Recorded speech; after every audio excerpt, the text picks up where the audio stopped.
Is this you? Attempting to be productive and failing? Knowing you have so much to do and simply can't bring yourself to do it. Then you finally spark yourself to begin your task, and you give up shortly after. And this is just simple day-to-day tasks. Not even touching about trying to lose weight or stay healthy. I'm going to give you motivational tips today to stop this circle of procrastination. This video is inspired and sponsored by Power Start, written by FPP, which is the nickname he provided in the book so nobody can mispronounce his last name. A book about how to kick off your day and energize your life. So I'm going to be bringing up some tips that he wrote about in this book with my own personal flair, what I got from the book, along with my own personal life experience. We're going to dissect why our inspirational epiphanies start and why they fail, why we lose motivation and how we can stop that from happening. First, let's go over our inspiration. I want to be healthier, whether it's because you have a health deficiency or disorder like I do, bad eating habits, poor athletic ability. Maybe you're just worried about your future and want to have a long-lasting life. Maybe you want your dream body, lose weight, gain muscle, be more toned. I want to be more productive, whether that's at work, at school, at home. I want to be successful. You want to have enough money where you don't actually have to worry about paying your bills. Maybe you want to travel, just be free. This is great. These are great reasons to get motivated. This is great reasons to get started on a productive lifestyle. Any sane person wants all of the above. So let's go over why we fail to do them. Here's some problems that we tend to face. I don't have enough time. I don't have enough time to work out, to work on my hobbies, or start the projects I want to start. I'm too tired. I had a really long night. I had an even earlier morning. I got enough sleep, but I still feel sluggish. I honestly don't know why. I'm too stressed out. I just need to relax today. You know, my head's just not in the right space. I'll start tomorrow. I don't know what I'm doing. I've never done this project before. I don't know how to work out. I don't know any healthy recipes. How do I food shop? I'm too embarrassed to go to the gym. I can't do this by myself. The first way to address these problems that we just talked about is to call them what they actually are: excuses. One of the first things I teach my clients and my students is never say can't. Just because you're struggling in this area doesn't mean you actually cannot do it. You might not realize this, but most of the time you say can't, you're actually choosing not to. But you know what? Let's backtrack. We'll come back to this later. The biggest problem that people have about staying motivated is the way their priorities are set up. Everyone thinks, well, if I had this, I could do this, and then I would be this. That's actually not how it works. You have to be this, which involves you doing this so you can have this. To break this down a little bit simpler, it comes down to one word that a lot of martial artists know inside and out: discipline. Now, I could blow bubbles and be a big ray of sunshine and say, look at yourself in the mirror, tell yourself you're beautiful and you're smart and you're strong and you matter. And I believe that, and as an instructor, a trainer, and a coach, I tell all my clients and all my students this every single time that we train. But let's be real, many of you will walk over to that mirror, say the lines I just said, and still not believe it. So how do we get to the point where we actually believe these things, where we're motivated enough to do the things that will help us in our minds get to these points? How do we grow discipline? Well, the definition of discipline is to do something even though you don't want to do it. So start by creating some simple habits that you can follow through with every single day. No matter what time of the day it is, you have to do it. Since this is first and foremost a fitness and health YouTube channel, let's start with some fitness and health examples. Every single day when I wake up, the first thing that I do is I drink a large glass of water. Now, if you saw my day in the life video, you know that I also have a few different medications and vitamins that I take just to stay on top of my regular health so I don't get sick. Pretty easy to drink a glass of water with that. But even if I didn't have to take that medicine, drinking a glass of water doesn't take that much time. You don't have to set an alarm for it. You don't have to keep a section of time in your day to do this. This will also wake up your body, give your organs a kickstarter first thing in the morning. It'll give you more energy to start your day than if you didn't have that glass of water. So that's something I do every single day.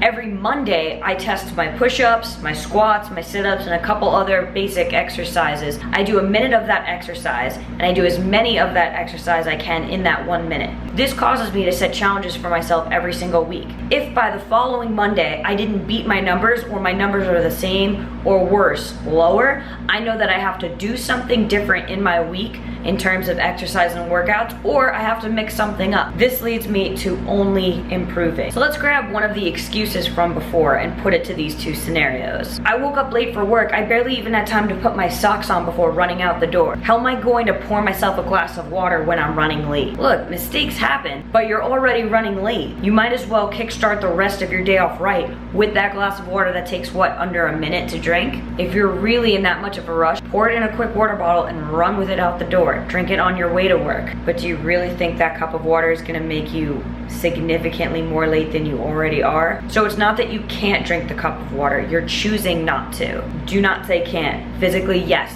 you can do it. Ugh, Monday was horrible. I had the longest day of work. My body is just killing me. I think I'm starting to get sick. I can't do my physical test today. Wrong. If you're really that sick, then alter the workout. Instead of banging out as many push-ups or as many burpees as you possibly can, do something that's not as energy driven at first. Meaning, like a plank. It doesn't take that much energy to get into a plank. And then hold it as long as you can, instead of doing a minute of push-ups or a minute of burpees. Now you're slowly bringing yourself into something that is very beneficial for your body and not as taxing. You can actually perform it even if you are sick. How about a wall sit? Same thing. Does it take that much energy to lean against a wall? Not at first, and then slowly through the workout, you are exercising. Instead of doing as many squats as you possibly can, you're still working towards something. You're still pushing yourself, and you're doing it safe. And now you can be happy that you did something that day instead of making excuses and saying I can't. You can. You are choosing once again not to. 5 minutes before you put your head to the pillow, get out of the bed, do the minute workout, and get back into bed. You'll wake up thanking yourself. Now, in terms of being sad, maybe you're angry, you're just having a bad day. It's scientifically proven. If you roll your shoulders back, put your chest out, put your chin up,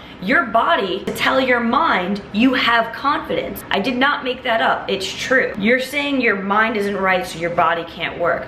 But realistically, if you work your body, your mind will improve. Now, everyone also knows certain facts that they've learned before, but they chose not to acknowledge it. Like an in one ear and out the other kind of a fact. I mean, we all learned a long time ago in high school, when you exercise, endorphins are released. Endorphins make you happy. Yeah, no, I knew that. Cool, good to know. You're having a bad day, you're stressed out, you're sad, someone pissed you off, you don't feel well. The moment you begin exercising is the moment your mind goes into a better place. You become happy, you get more energy. Whatever you were stressed out about, you temporarily just forgot. The moment you begin exercising, the moment you put one foot in front of the other and run straight out that door, your physical motion is telling your mind to be in a better mood. You're actually giving yourself more energy than you previously had when you started the workout. Your mind will comply with your body, and continuing this lovely habit will show you physical results. Once you see that actual progress in your body, you're not gonna wanna stop. That's what's gonna give you motivation to keep going with what you're doing. Motivation and success come from your belief system. Seeing isn't believing. Believing is seeing. You have to put yourself into those productive habits. Dive right into discipline and stop with the excuses. I want you to focus on these 4 areas: physical, mental, emotional, spiritual. These 4 areas are what you need to constantly be in check with at all times. If the physical areas of your life start to drop, so is your mental and emotional health. Spiritually, you will be uneasy. They all come together. But let's break them down a little bit more. Again, these are key points in Power Star that I highly recommend everybody picking up this book and reading. Physical breaks down to body, motion, and environment. Mental breaks down to self-reflection and planning. Emotional breaks down to appreciation. Spiritual meaning your inner peace. FPP breaks down these 8 essentials of success in this book, Power Start. I usually read a lot of different types of books to learn, or at least get a perspective outside of what I myself am feeling and seeing. Power Start got my head right, got me to organize my priorities properly, so I couldn't find any excuses to not be successful. In 1 year, I got myself from being in a house with 3 other people, working 5 jobs at the same time, and still living paycheck to paycheck and sometimes coming up short on my bills. In 1 year, I proposed to my girlfriend. We're getting married now in less than 2 months, owning a house, having 1 successful job that I put my whole heart and soul into that gave me enough money to now start my own business so I can finally be my own boss.